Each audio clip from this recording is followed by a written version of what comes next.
Hello everyone स्वागत करुछि आज class को। आज आम पढ़ा +3 first year first semester education honours core paper 2 रे थिबा एजुकेशनल साइकोलॉजी आम कौन पढ़ुले ना बुद्धिर तत्व विषय पढ़ुली।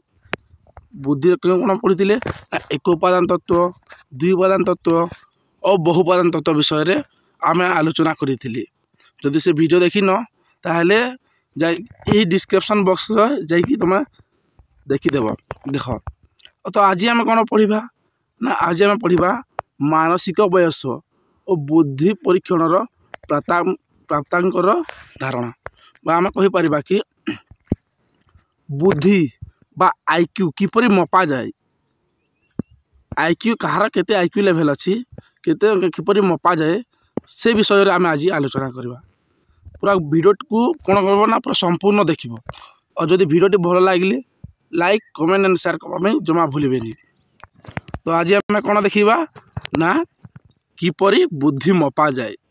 देख सर्वप्रथम आल्फ्रेड बिनेट बुद्धि परीक्षण क्षेत्र में मानसिक बयसर धारणा संपर्क में अवगत कराई। माने ये मानसिक बयस जहाँ आम मेंटाल एज बोली कहूँ से विषय धारणा संपर्क किए प्रथम देते ना से होती आल्फ्रेड बिनेट। आल्फ्रेड बिनेट किए से कौन कहते एक उपादान तत्व को मध्य से ही देते किए ना आल्फ्रेड बिनेट। देख यहीटा किपरि मपा जाए। देख मु गोटे उदाहरण सहित देवी। देख जदि जड़े पिला निज बयस अनुसार ता बयस निमंते उद्दिष्ट मानकीकृत प्रश्न मानकर उत्तर ठीक भाव दे पारा ताहले से पिला सही मानसिक बयसर अधिकारी बोली जना पड़ी थाए। माने देख जदि जड़े पिला ता बयसर माने गोटे पिला को धरिन आम हूँ 10 वर्ष 10 वर्ष होची ता बयस निमंते अधिक माने ताको 10 वर्ष होतुबो किंतु से कौन करथुबो ना 12 वर्ष बयसर प्रश्न गुड़िकर आंसर पूरा कम्प्लीटली दे पारुथिबो। तो ताको आम कौन कहवा ना तार वर्ष होची 10 किंतु से जदि 12 वर्षर प्रश्नर आंसर जो दे पारिला ताहले तार मानसिक बयस 12 वर्षर शिशुर जेते मानसिक बयस अच्छी यार मध्य सेते बोली आम जापर। देख तुम्हें कन्फ्यूज हबार नहीं। देख ये उदाहरण देखिले सूत्र सहित तुम पूरा गोटा बुझीपर। देख तेबे यही प्राप्त मानसिक बयस और प्रकृत जन्म बयस संबंधी सूत्र नहीं बुद्धि परीक्षण प्राप्तांक बा बुद्धांक स्थिरीकृत होता है।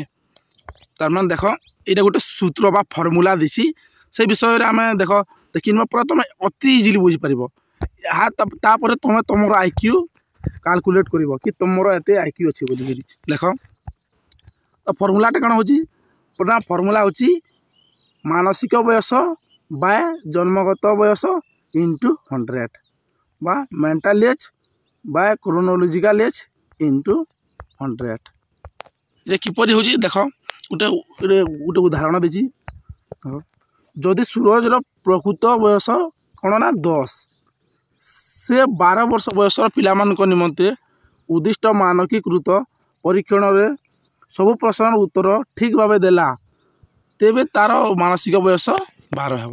देख मुझे से कहली ये सूरज कौन ना तार प्रकृत बयस हूँ 10 किंतु से कौन करुच्ची ना 12 वर्ष पिला मानकर प्रश्नर उत्तर से ठीक भाव दे पारुची। तो हेले ये सूरजर प्रकृत मानसिक बयस केते हेब ना 12 हेब। केते हेब ना 12 हेब। तार प्रकृत एज हूँ 10 किंतु से यदि 12 वर्षर प्रश्नर उत्तर जो सठिक भाव दे पारा ताहले तार मानसिक बयस हेब 12। ताको देख ये सूत्र अनुसार आम करवा। देख सूत्र अनुजाई सूरजर बुद्धांक तार बुद्धिर परिमाण केते देख 12/10। देख ये कौन अच्छी ना मानसिक बयस और जन्मगत बयस देसी। जन्मगत बयस माने कौन ना तुमको जिते वर्ष हो मानसिक बयस माने कौन ना मानसिक बयस मान देख जपरी सूरज को 10 वर्ष होता तार एज होता 10 किंतु से कौन करता ना 12 वर्ष बयसर ପିଲାମାନଙ୍କର ପ୍ରଶ୍ନର ଉତ୍ତର ଠିକ୍ ଭାବେ ଦେଇପାରୁଥିଲା। ତାହେଲେ ତାର ମାନସିକ ବୟସ କେତେ ହେଉଥିଲା? ମାନସିକ ବୟସ ହେଉଥିଲା 12। ଏଇଟା ହେଉଛି ମାନସିକ ବୟସ ଓ ତାର ଜନ୍ମଗତ ବୟସ ହେଉଛି 10। ସେଥିପାଇଁ ଏଠାରେ କ'ଣ ଅଛି ନା ମାନସିକ ବୟସ ବା ଜନ୍ମଗତ ବୟସ। ଏଠାରେ ମାନସିକ ବୟସ କେତେ ନା ଦେଖ, ମାନସିକ ବୟସ ସୁରଜର ହୋଇଗଲା 12 ଏଠାରେ ଲେଖା ଅଛି 12 ଅଛି। ବା ଜନ୍ମଗତ ବୟସ ତାହାକୁ କେତେ ବର୍ଷ ହେଉଥିଲା ନା ତାକୁ 10 ବର୍ଷ ହେଉଥିଲା। ଇଣ୍ଟୁ 100 ଦେଖ ଏଠାରେ ଦେଇଛି ଇଣ୍ଟୁ 100 କରାହେଇଛି। ଏଠାରେ 0 0 କଟିଗଲା और 12 इंटू 10 केते ହେଲା ନା 120। ମାନେ तार सूरजर आईक्यू लेवलटा केते ना 120 ହେଲା। देख तुमको आउ थे मध्य बुझे दूसरी। देख सूरजर प्रकृत बयस के ना तार प्रकृत बयस थिला 10। से जेहेतु 12 वर्षर पिला मानकर प्रश्नर उत्तर सठिक भाव दे पारा ताहले तार मानसिक बयस केते ना ताहला 12। तार मानसिक बयस केते ना 12। तो यह सूरज कौन ना यह हूँ जन्मगत बयस और यह हूँ मानसिक बयस।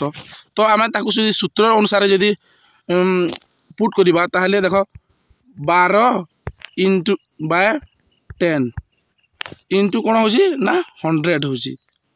देख 12 इंटू 100 होले कौन हो 12 देख एटार 0 एटार 0 कटि जाउची। तो 12 गुणन 10 केते जाउची ना 120 हो जाउची। तो ये सूरजर प्रकृत बयस केते जाउची ना 120 हो जाउची। तो तुमको मैं आ गोटे प्रश्न दूसरी सीटा तुम कमेंट कर तार मानसिक सॉरी तार आईक्यू लेवल केते हो तुम कमेंट कर।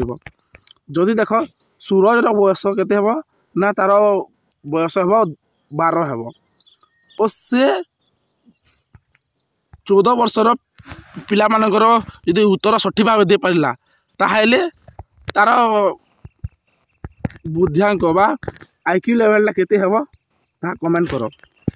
देख अथरे कहूँ सूरजर प्राकृतिक बयस हूँ 12। से 14 वर्षर पिला मानकर प्रश्न सठिक भाव दे पारुछि ताहले तार बुद्धिर परिमाण केते ता मते कमेंट कर।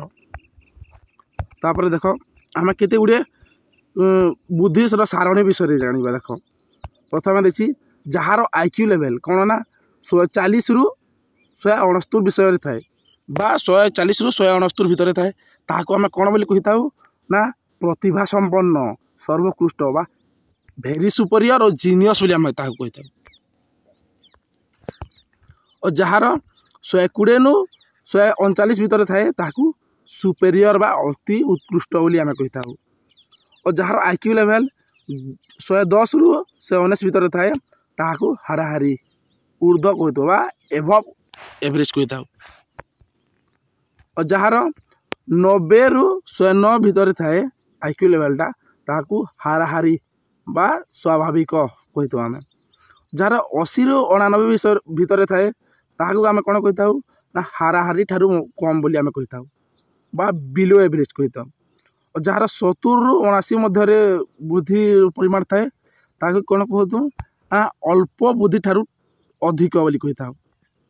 और जो 50 रु 69 मध्य रहा तो कौन हम ना अल्प बुद्धि बोली कहवा। और जो 25 रु 39 भितर रहिले ताकू क्षीण बुद्धि और 25 रु जो उणा है ताकू इडियट बा निपट मूर्ख बोली आम कहूँ।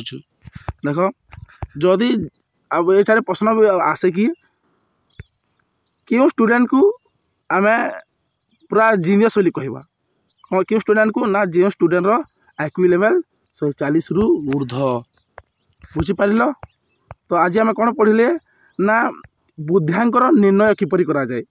जदि भिडियोटी भल लगी ताहले लाइक कमेंट एंड शेयर करने जमा भूलें ना और प्लेलिस्ट को निहाती फॉलो करेंगे और आम टेलीग्राम रे मध्य निश्चित जॉइन हेबे। नेक्स्ट वीडियो रे आम आउ किसी पढ़ा से पर्यंत रोची धन्यवाद।